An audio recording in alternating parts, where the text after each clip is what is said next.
Jason Scheer, we've had him on many times because of Arizona football, but the Wildcats having a nice run into the Sweet 16 in basketball. Jason was very nervous about a TV appearance today. Why were you nervous, Jason?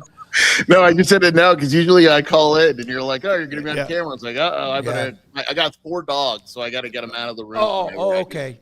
I just thought you hadn't showered yet and your hair was disheveled. But good to see you, man. It's great to see you.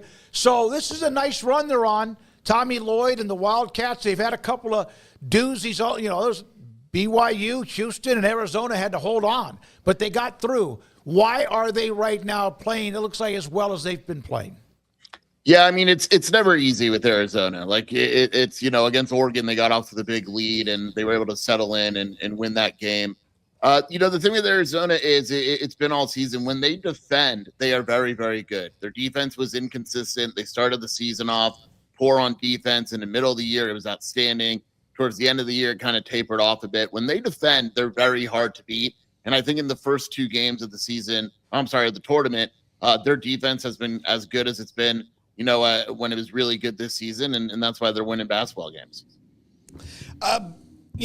Caleb Love is a special type player. I mean, he's been there before. He's made deep runs. Now, he can be streaky, Jason, but this is his time of year. He's been great in March in his career, hasn't he? Yeah, I think last game was maybe his best game of the year. And the thing that's happened the last few weeks, really starting in the Big 12 tournament, is he's kind of taken it to another level with his ability to kind of pass up good shots for great shots. And that's something that he doesn't always do. When you see him shoot 3 of 13, which has happened before, it's because he's shooting all threes or he's shooting really difficult shots. The last 2 weeks, I'd say, he hasn't been doing that. He's been really efficient. He's been trying to find the easier shot. Against Oregon, he did a great job. But the one thing about Caleb is he's never going to get rattled. And the bigger the moment, the more he wants the ball. And there's not a lot of guys that can say it, but he will never shy away from having the ball in a big moment. May not always play great, but the effort's always going to be there, and he's always going to kind of want to meet and rise to the occasion. Jason Scheer with us, Wildcat Authority. 4 teams in the Big 12 are into it. They had 7 that got in, KU out, Baylor, those 2 teams gone. And they're almost, I thought Iowa State, and they didn't, of course, they got smoked by Ole Miss. In your opinion, if you look at all of them, can all 4, in your opinion, get to at least the weekend after Thursday or Friday's games? Yeah, I think it's a legit shot. Like, I like Texas Tech in that game against Arkansas. I think BYU could absolutely beat Bama. I think Arizona's probably, Houston's probably going to beat Purdue. Arizona's the biggest underdog by far. Duke is going to be very difficult. But when you look at it, I don't think it's out of the question by any means. I think that when you go down the line, all these teams kind of match up pretty well with their opponent. Jason, you covered Sean Miller when he was at Arizona. He is now the coach at Texas. It didn't end well for him at Arizona, but is he a guy who is set up for long-term success at Texas because of the style of coach he is and the kind of recruiter he is and what's legal now to do in recruiting? Yeah, I've known Sean for a long time, still talk to him, knows assistant coaches really well. The time at Arizona got off to a bad end, and it was just bad for everyone. And it was the kind of situation where Arizona needed a break, Sean needed a break. And I think Sean has grown a lot from his time at Xavier and really everything that kind of happened. His approach overall has changed. I think he's a much better offensive coach now than he was at Arizona. His whole approach is different. But, the thing was he is a relentless recruiter. And when you mix that with the NIL that Texas will likely have available for him, I think he's going to do really well at Texas. And, Xavier, I know Xavier fans are really upset and all that, but at the end of the day, in this era of college basketball, if you don't have the financial support as a head coach in terms of NIL and revenue sharing and all that, you're not winning. It's just, you just can't do it. And so when you look at Xavier, he loved Xavier, but when you have a chance at Texas to go to the SEC and have full support and revenue and NIL and all that, it's a no-brainer. And I really do think he's going to do very well there. So, he he kind of just needed to get away. I saw a couple. I think Michael Luke, who's a friend of yours, it covers Arizona too, mentioned the comment that he have rabbit ears? He was worried about what everybody said. He had a little bit of oversensitivity, and he just needs to stop worrying about things like that.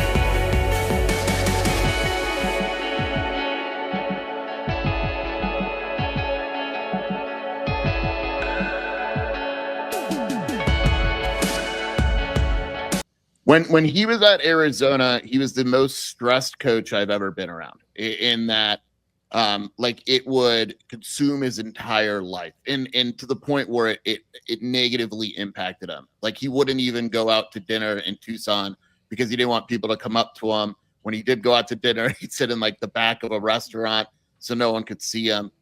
He is completely different now.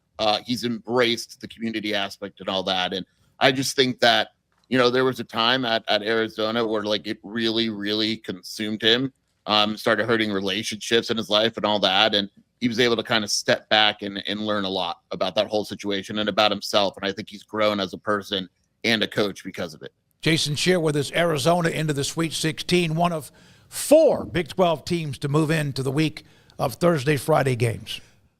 What do you like about their matchup, and what do you not like about the matchup? With the things that I like, you know, Arizona's a big team.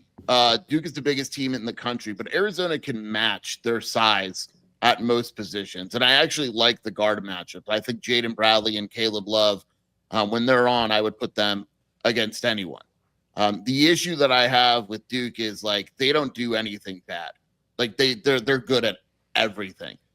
Cooper Flagg is unguardable because he's such a unique player. You know, they have a 6'7" small forward freshman who shoots the heck out of the ball, which is really hard to guard. I just think that they have unique matchup problems that really every team that has faced them. One thing that I am very curious about is, and I brought this up a few times on other shows and my show and all that, is they have not really played anyone in a while. Their toughest opponent over the last 3 months was Louisville, who was an 8 or 9 seed. North Carolina barely made the tournament. Clemson was good. They lost that game. Arizona's schedule over the past month is significantly harder than anything Duke has seen in the last 3 months. So I'm very curious what happens if Arizona can keep this close and Duke gets into a close game, because they really haven't had any in quite a while. Jason, I was looking, you talk about their schedule. Their losses, they lost to Tech, Houston twice, BYU, Iowa State, Kansas, Wisconsin, UCLA. All of those were tournament teams.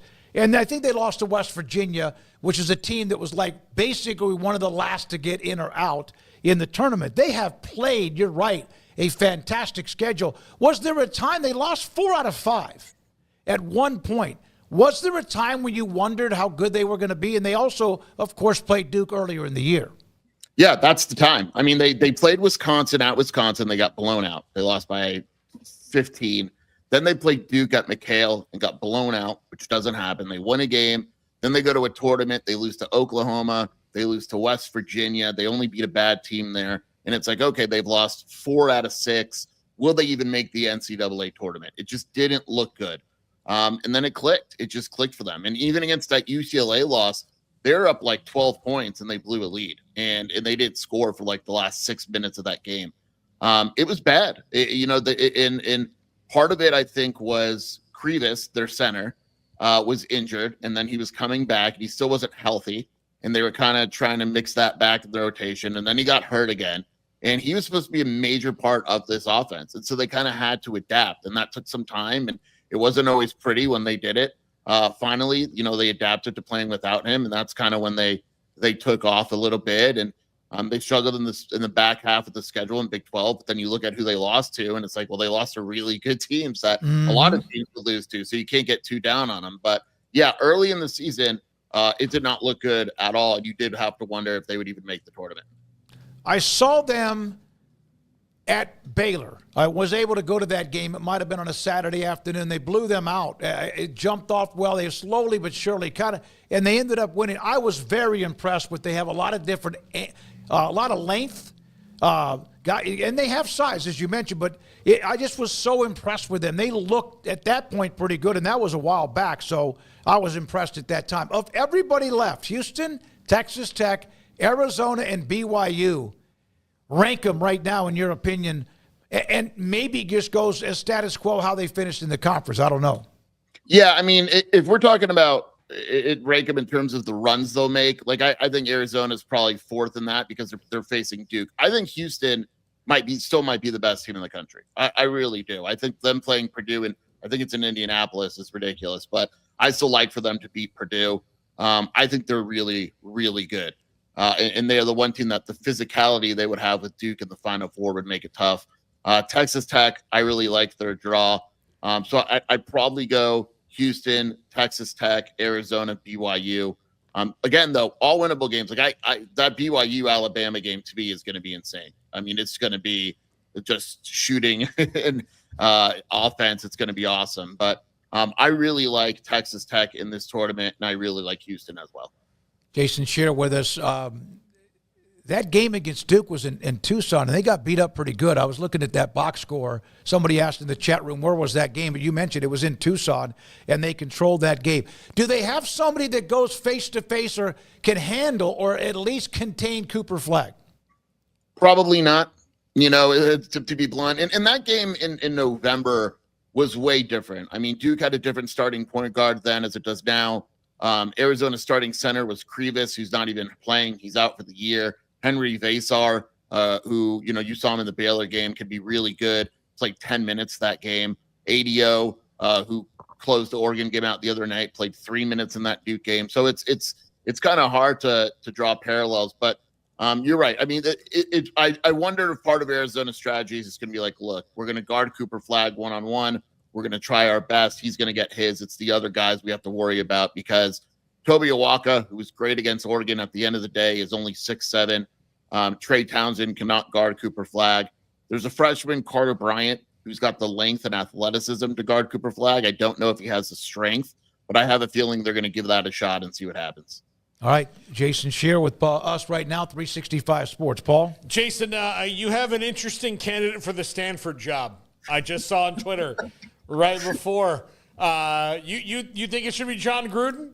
I think it'd be fun. I don't think they can make the hire because of the emails and all that he got in trouble for. But Gruden, and I know Gruden's close with Andrew Luck.